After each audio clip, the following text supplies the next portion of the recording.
this is Sophie Heller, and this is an ACT science question. It's a bit of a difficult question. It's asking us which of the following semi-major axes, so a concept that we're introduced to in Kepler's third observation, represents the planet having the second fastest orbital speed. So careful of the second fastest. So we want to find out which one's the fastest, and then we'll just count down.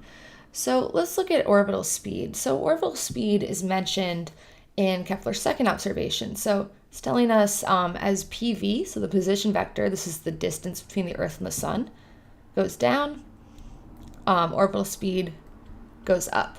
So this is important to remember. So it's going to tell us in Kepler's third observation about the orbital period.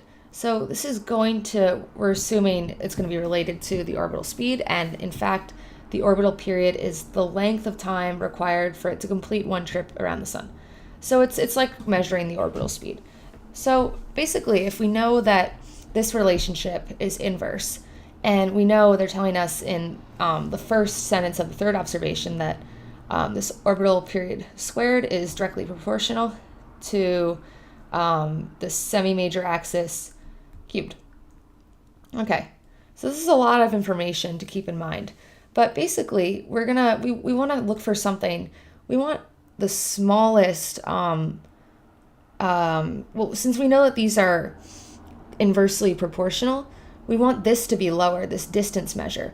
And this distance measure is going to be related to this semi-major axis. So we want this to be smaller in order for the speed, which is related to the orbital period, to go up.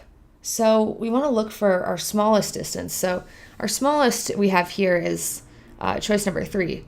But remember that we want our second fastest orbital speed. So we don't want this guy. We're going to be looking for this one because it's our second smallest. So it's a bit of a confusing problem, but if you make a lot of inferences, then you come to the conclusion that choice 1 is our best answer.